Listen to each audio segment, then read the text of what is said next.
in Moscow nearly 4 months after being detained in Russia. The latest on her hearing and potential sentence in just 60 seconds.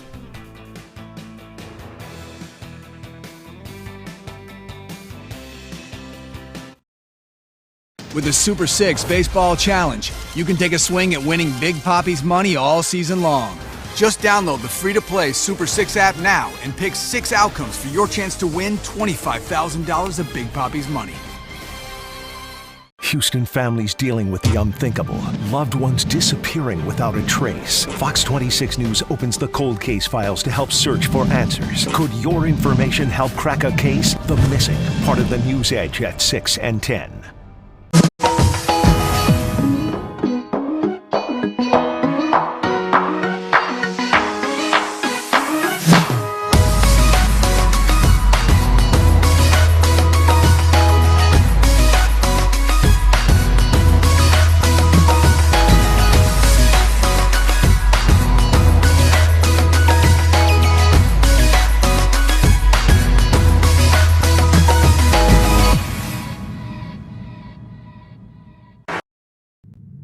Taking you to the war in Ukraine now. More Russian airstrikes are affecting Ukrainian citizens. Missiles struck the port city of Odessa Friday, killing at least 18 people and injuring 2 young kids. Crews on the ground say more than 24 others were hurt. We heard strikes. We live close by. We came here to the site, assessed the situation together with emergency workers and locals. The strikes come a day after Russian forces withdrew from the nearby Snake Island. That's a key outpost for controlling shipping lanes in the Black Sea. Russia says its withdrawal is proof it's not blocking the export of Ukrainian grain. The U.S. plans to send another $800 million in military aid to Ukraine. And Houston native Brittany Griner is standing trial on drug charges just outside Moscow. The American basketball star went before a judge Friday. During that hearing, the judge listened to testimony from witnesses, including an airport customs official. Police arrested Griner back in February. Authorities say they found vape cartridges in her luggage that contained cannabis-derived oil. Friday, the judge formally told Griner that she's charged with intentionally importing narcotics into Russia. U.S. officials say she was wrongfully detained. I can assure you that the United States government at the very highest levels is working very hard to bring Ms. Griner, as well as all wrongfully detained U.S. citizens, safely home. Russian media hinted to Griner's release, stating she could possibly be swapped for a Russian arms dealer, Viktor Bout, who is serving a 25-year sentence in the U.S. for conspiring to sell weapons intended to kill Americans. Griner faces up to 10 years if convicted. And WikiLeaks founder Julian Assange is fighting extradition to the United States. He filed an appeal with the High Court in the UK to stop that move. Assange is wanted by the U.S. on 18 counts, including espionage charges, for publishing classified government documents over a decade ago. His lawyers argue he was acting as a journalist and should be protected by the First Amendment. Assange remains in a British jail awaiting that court's ruling. And the time is now 7:11. The city of Houston is gearing up for a big weekend of celebrations for Independence Day. Our Coco Dominguez has a look at all the events after this break.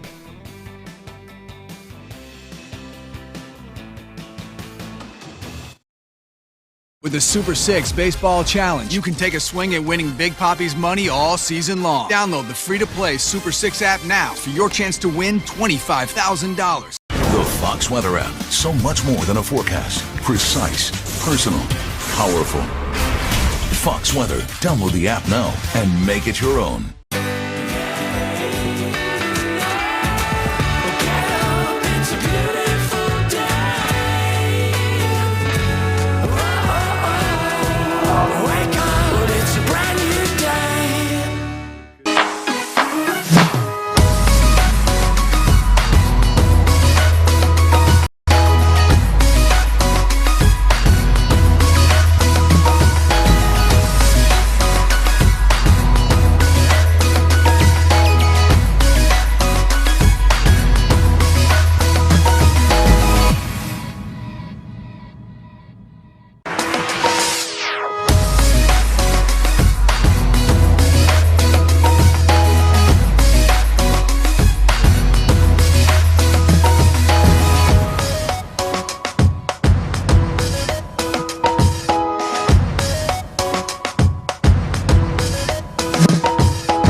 Guess what? Your 4th of July cookout, it might be costing you a little more this year. A new report from the American Farm Bureau says U.S. consumers are paying roughly $70 for cookout foods.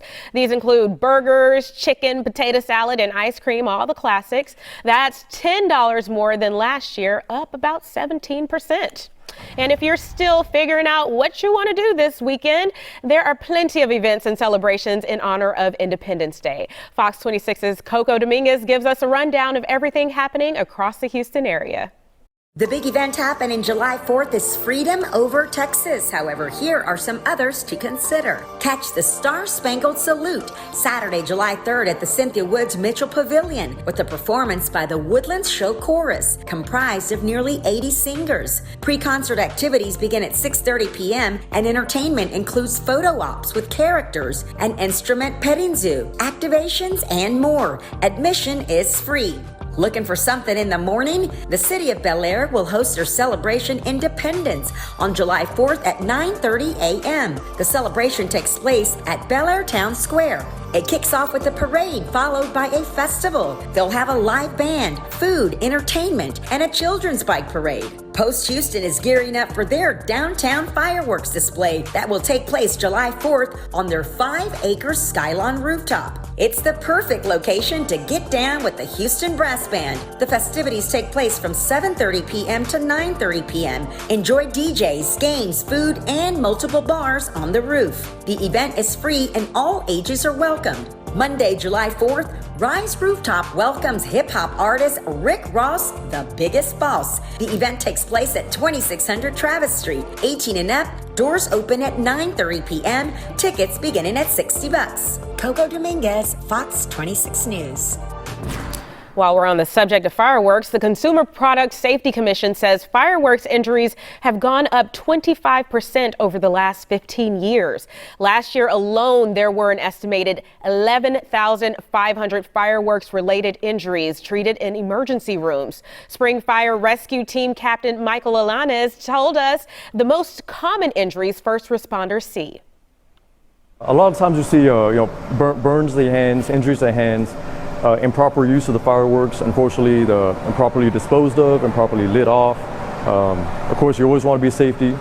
Safety is your primary concern. You want everything prepped and ready before you begin lighting fires. Captain Alana says if you do light fireworks, make sure they're on a solid surface. And here are some more tips for you. Read all those warnings. The show that launched 1,000 careers is back with all new judges in an all new season. Are you ready? So You Think You Can Dance, Wednesdays on Fox. Timely, engaging, retweetable. Follow Fox 26 Houston on Twitter today. The Fox Weather app. So much more than a forecast. Precise, personal, powerful. Fox Weather. Download the app now and make it your own. Check with your local county officials on what these do and don't include, because they do vary by state. But I also want to caution you that violations of this can not only be fined, but also charged. And depending on what you're charged with, if you start a fire, it could be a misdemeanor or it could be arson, which is a felony. All right. So Harris County has been added to this. Montgomery County is not included. We got a couple of counties. Chambers County is not included as well. But as mentioned, most of our area and most of the state right now, 181 counties out of 254. That's definitely an overwhelming majority, and we're going to start to lose our chances for rain over the course of the next week. We're going to hang on to it today, although things are looking pretty slim, just some scattered showers and storms throughout the day. Tomorrow, mostly sunny. We're also going to start to increase the humidity as we head into the July 4th holiday. So our muggy meter has us with some faces that perhaps we're not very thrilled about as we return to a summer-like feel here in Southeast Texas. Southerly winds off the Gulf are going to keep us kind of firmly parked in that either very humid or yikes category as we head through the holiday weekend, and that's going to have our feels like temperatures slightly above the actual temperatures. As we head into the middle of next week, we might see some heat advisories emerging. I mentioned rain chances are slim, but a spattering of showers or maybe storms. You might get caught in a brief downpour.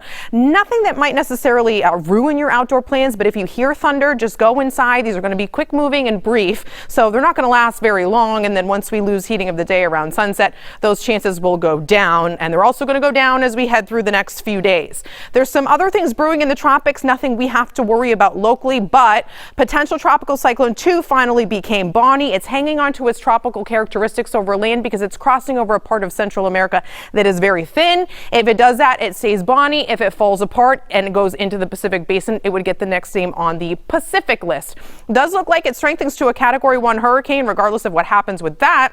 And then this really happening overnight during our tropical briefing yesterday at 4 p.m. This area had a 10% chance of doing anything over the next 2 to 5 days. And then 12 hours later, we have Tropical Storm Colin as of the 4 a.m. advisory. And this is certainly bringing impacts and certainly dampening plans for folks along the Carolina coastline for this holiday weekend here. Heavy rain is possible. Of course, rip currents, choppy seas. It does look to turn off to the northeast after bringing those impacts throughout the course of the holiday weekend. For us, we return to a summer-like feel, warmer, humid with rain chances, just kind of an isolated or scattered shower or storm in the afternoon hours from the heating of the day and from the sea breeze as a ridge of high pressure looks to take over our pattern.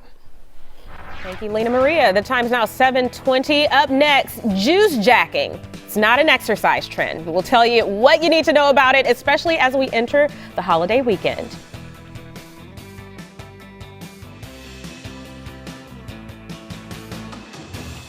His resume speaks for itself. Obviously, quite a bit of rain yesterday. 2 decades forecasting Gulf Coast weather. From powerful hurricanes to historic floods. We just got 20 inches in 12 hours.